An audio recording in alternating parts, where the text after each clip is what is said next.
Hi, all. Welcome to Butcher Bay Rejects. I am Mark. I'm Greg. What's up, nerds? Hey, well, welcome back to the show.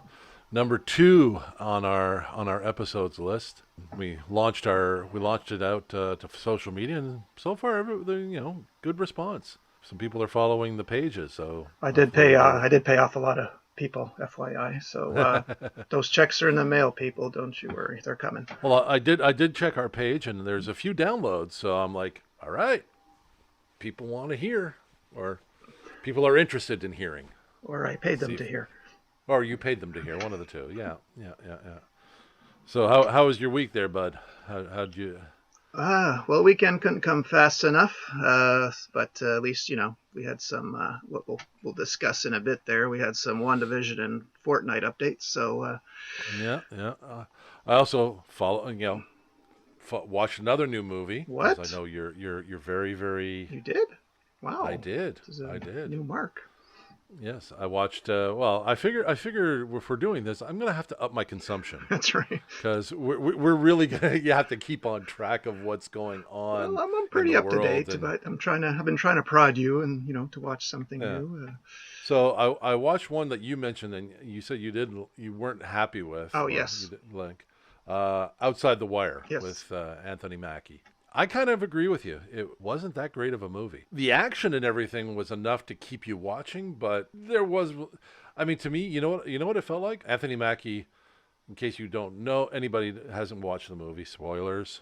Anthony Mackie's an artificial life form. Would you say is an artificial life form? Yes, He was created, yes, he's not human at all. Manipulates his way in the armed forces during I guess, conflict in order to destroy the world, or Yeah. kind of, to me, it seemed like an alternate universe Ultron. Yeah, or even I found a similarity to Blade Runner because Anthony Mackie's character wants to basically destroy the country that made him, that created him. Good, Kind nice of pull. like Roy Batty. Well, when he couldn't get his extension of life, then turned on his creator. Excellent deep cuts pull. Yes, way back to Blade Runner. Yeah, another one of my favorite movies, which I guess our initials could actually stand for, BBR. But beautiful Blade Runner. There we go. There you go. We're versatile. We can adapt to everything. So you want to get into WandaVision or what? Yeah, let's get into WandaVision. All right. There was a new episode dropped Friday, and this one was a lot more. While it had its camp, then turned real serious real quick. Yeah. Yeah. Again, spoilers. We know people are out there that may have not watched it, but if you haven't watched it by now, I mean, come on. If you haven't, turn that dial. Yeah. No, I mean, we started this week was the 70s. We had the Brady Bunch, Partridge Family kind of look to it. Yes. It had a very much campy aspects to it in the way that they portrayed themselves. Paul Bettany, awesome in his goofy version of the Vision. Yeah, and speaking of Paul Bettany, I don't know if you know or read that, and he's probably happy the episodes are in color now because when they're in black and white, well, you would understand this. You're a big video guy. They actually had to paint him blue to appear reddish pink in black and white. So yes. now that the episode's in color, he only has to be painted the normal Vision color. Yeah, well, that's just it. There's so much technical behind the scenes stuff that happens that most people have no clue what's going on. Especially with, like you said, trying to get true color or make the black and white colors look natural. Yeah, it's weird. But they definitely upped the, I guess you could say, I mean, Paul Bettany with the long hair and I looked at that and I was kind of like, oh my God, that's very 70s. And I remember trying to forget that decade. Well, yeah, I mean, if you noticed at the end of the show, the song coming over the credits was Daydream Believer by the Monkees. So, yes. Bit of a deep dive, since this episode was modeled a bit after Brady Bunch. Marcia was famously infatuated with the lead singer of the Monkees, who actually had their own sitcom around the same time. And Yep. if I'm going to get all English lit major on you, which I'm sorry, I've been a part-time student for 7 years. So if you break down the lyrics, they talk about a white knight on his steed and a couple that started so much in love in the beginning. And so probably was chosen on purpose, that song, which Oh yeah, well, I've always loved that song, by the way. well, for the most part, I mean, especially with regards to the Marvel universe and whatnot, they're very, very particular in how they pick what goes into it. You know, it's very, everything does have a meaning and is very specific to what's going on at that time. And the monkeys and all that wasn't. I don't think that was a fluke. I think that fit in very well with what they were trying to say. Yeah, nothing's And really by chance in Marvel, it seems. no, no, no, no. Although I did predict, when I did kind of see it coming with the everything going haywire as she was having contractions. Yeah, and I guess, well, you probably know the storyline from the comics. I mean, she actually did give birth to twins in the comics, and then Yes, she did. they went up. Yes, she They did. went out to have their own comic run as well. And well, I think it's interesting now because when Wanda and Pietro were in Age of Ultron, they weren't allowed to call them mutants. It's why they were called miracles, because Disney couldn't use that word, or Marvel couldn't use that word. But I guess now they can, because Disney bought that portion of Well, they bought Fox. So. Yeah, so it's just funny that now they can call them mutants, but they could only call them miracles before. Well, it's going to be interesting how this is going to progress. I mean, the 9-month pregnancy in 20 minutes. Yeah, and then It very much lends itself that she is manipulating this world, and it really, really hits home to the original canon of her creating all of her own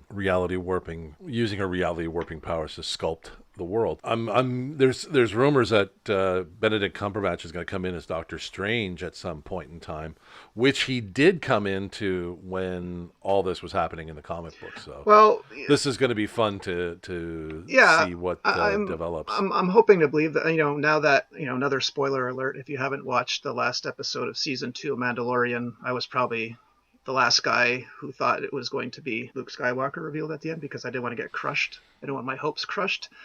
So now that that's happened, maybe, yes, I mean, maybe they will. I mean, congrats on them for keeping that a secret, because they would have had to keep that secret for over a year if he is in it. Sure. But what about poor old Geraldine there, just making the wrong statement about her brother getting killed by Ultron? Oh boy. Well, that's just it. At one point you gotta, and I think that was a bit of Wanda's doing. Well, I mean, her getting thrown out was definitely Wanda's doing, but her remembering, I think, is Wanda's doing as well, because Wanda started, I guess you could say, reflect on, when she said, I'm a twin, my brother Pietro. And then when she started singing the Slovak lullaby. Sokovian, I think. Sorry to Sokovian, sorry. Sorry to get technical there saying, on you. No. I'm sorry. Real world, fake world kind of all blending together. Sokovian lullaby. Yeah, I think that's Wanda kind of remembering everything, reminiscing, I guess you could say. And in doing so, the barriers, I guess you could say, started to weaken and everything started to leak in. Yeah. So Geraldine remembering, oh yeah, he was killed by Ultron. And the sword pendant, because Wanda has been seeing that everywhere, it just makes it that much. Yeah, it was, pretty awkward moment after the birthing scene, I must say. Well, that whole birthing scene was a little awkward. I think my water broke. Yeah. Thank God for Disney censors. Yeah, no kidding. Well, I love the rain shower thing, and then the wind, and Paul Bettany being the clown in the back being blown away, where Vision really would just increase his density and not move. Exactly. No, it's definitely some interesting aspects. What I'm curious about is that after Geraldine got expelled out of Westview, all these agents and all this, paramilitary start going at her and thing. All guns pointing. Now, I'm wondering if they're just reacting to someone getting bought out, or was she a threat? Yeah, or are they worried about someone else inhabiting her body, maybe? Maybe, I don't know. See, that's where all the questions come in, and I'm kind of like, okay, this is. I'm very curious if they're this time, as the show progresses, you're going to see the inside of Wanda's creation and the outside. You know what I mean? Yeah. That could be interesting. Yeah, it leads to the question. I mean, I guess not many people are guessing this show's going to have a season 2, since it's most likely going to wind up in part 2, or the sequel to Doctor Strange. Yeah, I mean, there's speculation all over, but that's the one good thing about this show is no one really knows what the heck's going to happen. Yeah. Well, I mean, the way it's set up, we're setting up obviously that Wanda has created this world, this pocket, I guess you could say, of what she wants her life to be. Now, if this is leading up to Doctor Strange and the Multiverse of Madness, well, then after the multiverse, well, Wanda's not going to have that whole pocket dimension anymore. That should be shattered by then, if things are progressing that way. Because, I mean, I think there's only so much you could do in that sort of like a pocket universe. Eventually, it's got to crumble. Yeah. You know what I mean? So what would WandaVision, what would it be after that crumble? That's her living in the real world, whether she's magically manifested Vision back to life or brought her brother back to life, or the ramifications of all that happening. And where does it lead to? Because, I mean, you got to think the continuation would have to be after Doctor Strange. Yeah. We got to think, or the way it seems to me, my own personal opinion, I can't speak for Marvel.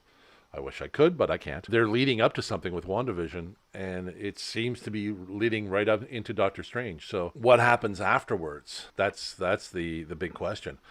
But you know what? They've been so good at streaming a story, threading a story along to keep everybody completely either off base, but then right into like, oh my God, they did that. That was so good. I'm very curious to see what's going to come of this. Yeah, and then even when our heads are going to be reeling from that finale, we go right into season 1 of Falcon and Winter Soldier on March 15th. So this is our year, buddy. Yeah. Yeah, and that's going to tie up a whole lot of other aspects of the Avengers that we all loved and cared about. The continuation of Captain America, the continuation of Winter Soldier and Falcon, and how that's going to develop. I mean, from what I saw of the trailers, it looked, each episode's going to look like a movie. So that's going to be kind of really, really interesting. Yeah, and you mentioned Captain America, and it was just last week that it was making the rounds that Chris Evans is, in talks or signed on. Then, of course, he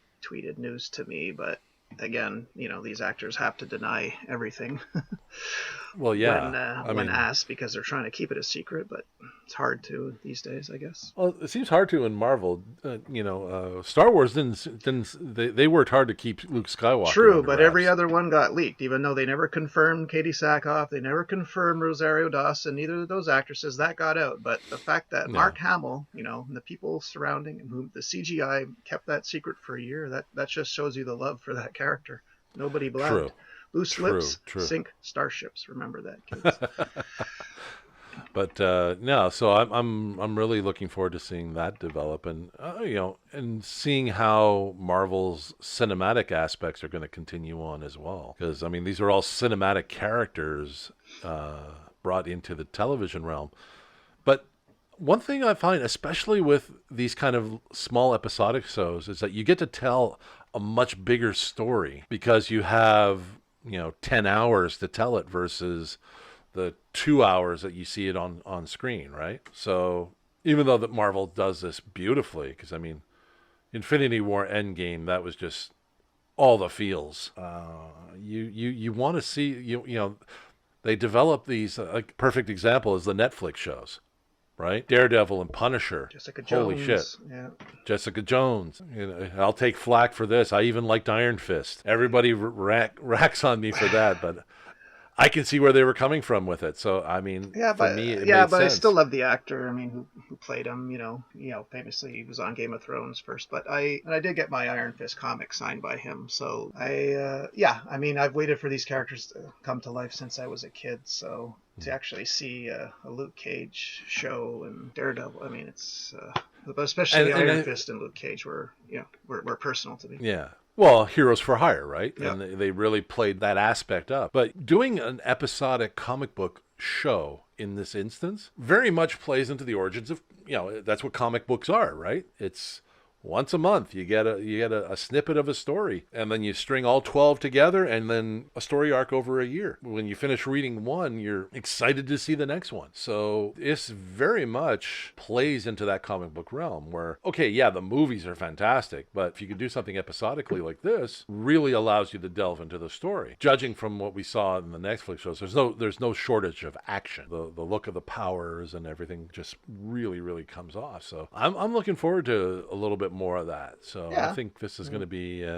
And here's hoping Kevin Feige can sneak, Kristen Ritter into She-Hulk and Matt Murdock into Spider-Man 3. Let's hope those rumors are true. Oh, that will be so thing. I mean, we're already getting Deadpool getting thrown into the mix, and Lord knows where he's going to pop up, and we cannot wait for that. Daredevil into Spider-Man, and then you can throw in. I think they're trying to figure out where to put Ghost Rider too, right? Yeah, and which version of Ghost Rider they're going to use. Because we know the version they use in Fortnite, which is a perfect segue. Because I don't know if you people know, Mark and I have been playing Fortnite for over 2.5 years, so we're pretty addicted, I would say. Well, I can speak for myself. I'm addicted. Just look at my bank account. Yeah, we play every day. So I mean, there's a level of commitment there, or insanity. It's a fine line. There is. Yeah, we get in there, and this week if we want to talk pop culture, they dropped some biggies this week. New to Fortnite, the Predator and the T-800 and Sarah Connor. So 2 big pop culture franchises from the 80s.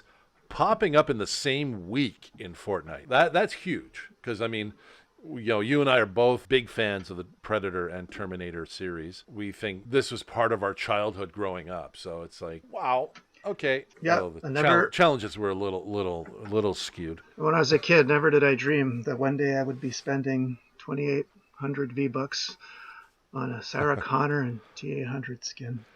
I'm glad they went Terminator 2.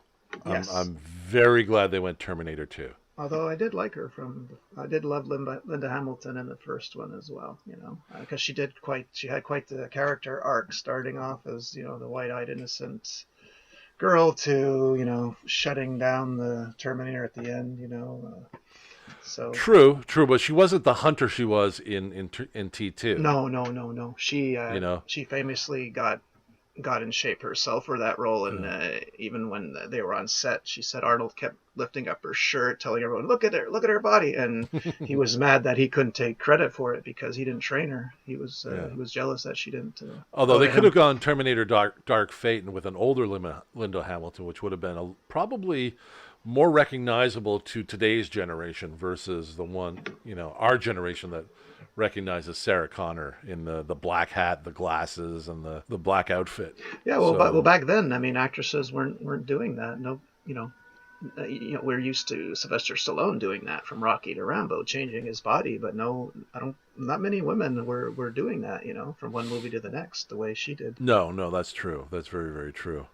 I think that would be more today. You see more women really training it up for their roles versus what was done in the past. But I think that just goes with the times where women are taking it to a higher level, which is good. It's all great. I don't know if you saw this on Global now. I just saw a commercial for this today. I was like, oh, okay, this is interesting. Queen Latifah playing the Equalizer on TV. Yeah, I saw the trailer for that. And I'm like, okay. It's funny how the character evolves, because I mean, you had the Old Englishman in the early '80s when this show came about. Denzel Washington Denzel Washington's great in everything he does in the movie series, and now you got Queen Latifah being the Equalizer, and it's like, okay, this is different. This is very, very different, but it could be very interesting. So it's kind of, you got a whole lot of creativity going on with that, which is kind of interesting. Yeah, I'm a huge Linda Hamilton fan, so I was, I would have purchased that even if that bundle, even if it costs more. I just don't care, and I don't care. I can't touch it or use it in the real world, and it has no bearing whatsoever on the game, because these are just cosmetics. There's not one thing in Fortnite you can buy that will give you an advantage over any other player. But damn, she No, looks good. but I think that's part of the appeal is to well, I think that's part of the appeal with all video games is to play a character, right? Because I think everybody wants to play a character, but the only way that they'll do it is in a video game. Like not everybody can be actors and want to portray a character and be someone else. Everyone wants to be someone else in one way or another, but we don't. Video games is about the only place that we can actually flourish in it, so to speak. So the fact that Fortnite has given us such a rich array of characters this season, starting with the Mandalorian, we've got from Walking Dead. That's right, Daryl Dixon and Michonne. Yeah, hit the game because they're getting the best hunters from all over the galaxy. So it just makes you wonder who's next because I haven't heard any data miners come forward yet about who the next hunters are going to be. So it could be anybody.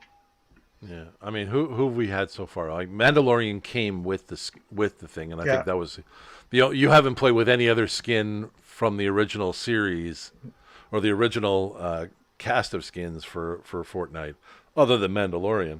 What else did we have? Well, Black Panther came in. That's right. With the Captain Marvel and Taskmaster bundle. And Taskmaster, which, obviously they keep delaying the release of Black Widow. So right now the release date hasn't changed yet, but I'm monitoring this on a weekly basis. It's still slated for May, but that could change too. So, but they did give us the Black Widow movie version, the white suit. So we did. That's get that true. Yes, in the that game. came out, and we had Walking Dead. We've got Punisher, Predator. No, we didn't have Punisher. We haven't had Punisher. Punisher would be good though. Punisher would, if we're talking hunters. That's right. He hunts down criminals, so that could be an interesting thing. And I mean, I'm actually surprised that Punisher hasn't been in Fortnite. Like last year's Marvel, last season's Marvel big thing. Punisher, weapons just kind of fits. Well, it's I hate to say it, but there's been some flack lately over the logo being used in the Washington storming of the Capitol, so maybe they might be a little reticent to have a character with that logo. Yeah. Just my 2 cents worth, which is unfortunate. There's a lot of special forces ops, too, have adopted that. If you ever read the book or saw the movie American Sniper with Bradley Cooper, that was they used that logo in their unit. So what do you say? Almost time to wrap it up there, buddy. Well, I was going to actually... you got something else? Okay, let's hear it. No, I was just referring, when we were talking Falcon and Winter Soldier, and we did talk a bit about Anthony Mackie and... Oh yeah, I mean, I love Anthony Mackie. I mean, Falcon was one of my guys, growing up. I love that character. So he's always been in good movie, like even in $1 Million Baby. I mean, he's good in anything he's in. I was expecting more from that movie. Well, you know what? I'm finding that with some of the Netflix movies, like you were a fan of Extraction. I wasn't. Watched it 4 times. Watch it again. It was all high level action, but the for me the story was just like every other story that action type thing. Rescue the kid, got to get him across. Just that kind of thing. I've seen that so many times in the movie. I even read one of the. I was actually reading up a bit on it, and they said that Extraction, they called it a white savior movie, or the white savior movie version of Man on Fire. Yeah, but in the end he called his nemesis in to help him, and yeah. But I think it's some of Chris Hemsworth's best acting to date. I mean, I found that funny that the white savior Man on Fire, when original Man on Fire was originally, well, it was a novel, but then there was a 1987 movie of it where Scott Glenn was the main character. Yeah, that's true. Yeah, I had no idea it was a remake. And it was set in Italy, not Mexico City. They moved it to Mexico City because at the time in the 80s when the novel was set, Naples was actually a really big kidnapping city. Yeah, It was, well, it was Naples huge. is unique, in all of Italy, and yeah, Naples still today has a rich history of because when I worked in Italy, I worked with so many people from Napoli, and they would tell me these stories, about how they would just jilt the tourists. They would put sawdust, even in sawdust, in cigarettes just to save, save money, or Really? yeah, or they passed a law in Italy where you had to wear a seatbelt when you drive, and everyone revolted. But what did Naples do? They made T-shirts that had a picture of the belt going across their chest to fool Jeez. the policeman. Yeah. But at the time it was Tony Scott, right? Yeah, I think it was Tony Scott that directed that. Yes, They moved to Mexico City because in 2004, that's where that was a huge thing. So they altered it for that. But yeah, technically it was a remake. So it was just like I found that interesting. The people only go to one far back as what they want to see, but don't go back all the way to what it originally was. But I think, well, going back to Extraction, to me, it just, while the action was way up there, it wasn't enough to keep me going. jeez, well, no, Uh, I think you're crazy. I mean, yeah, we don't, like I said, we don't always see eye to eye, but I think you're no, absolutely no. crazy on that because the stunts were phenomenal. Oh, I like mean, I said, the stunts were great. Everything aspect about it, but it wasn't enough to keep me going. You know me. I like the story. I like to delve into the story, the character, and so on. And to me, it was just well, that's what I thought about Beyond the Wire because I actually was watching the clock. He didn't really use his powers till about 52 minutes into the movie, and even then he was wearing clothes, so that could have been any kung fu movie, with great choreography. yeah. So maybe I don't know. Maybe I was expecting more of him and his ever-changing skin, Well, or it was when they visited the arms dealer, right? That you see him that's right. get into Yeah, it was that. about I 50, guess you could say 52 minutes. ramped up martial arts. It was like very Yeah, fast, right? yeah. But yeah, Well, no, I agree with you. Yeah, but even so, it was just like it took a while for them to get it to that point. Like I understand they had to really get the kid in there and give him shit for what he did and all that. But I mean, like I said, in the end, it was just like there was enough to keep you there, but once it's done, you forget about it. Well, since you admitted that because of the podcast you're open to watching movies, I've suggested. So I'm going to put you on the spot here and issue you a challenge for 2002's Equilibrium for next week, starring the one and only Equilibrium. Christian Bale. Yes, the one movie you haven't Yes, I watched yet. remember you've So now's mentioned your that to chance, me. So buddy. Here we go. Equilibrium. All right. Yeah, I'll get that. I'll get that in this week, and we can discuss it next week. yeah, very good. Sean Bean's in there, Emily Watson. I mean, it's Angus Uh, McFadden, Dominic Purcell. I mean, it's just well, it's a give huge give it cast. a chance. It's Yeah. Well, I always like Sean Bean. I think he's been great in everything he does. and also Warrior, the TV show Warrior on Cinemax, original idea by Bruce Lee. Okay, I know you would like it if you just give it a chance as well. But we'll start with baby steps with Equilibrium and then go from there. All right. The gauntlet has been thrown down. All right, gang. Well, we're gonna wrap this up because we can go on for hours, but we want you to not get bored with us because eventually you will. No, I'm just kidding. We're fun. Trust me, we are fun. Please think we're fun. No. I'm kind of fun. I used to be more fun. I think we all used to be more fun. All right, gang. This has been episode 2 of Butcher Bay Rejects. I am Mark. And I am Greg. See you guys. Have a good one, and we'll see you next episode. Take it easy. Bye. Bye.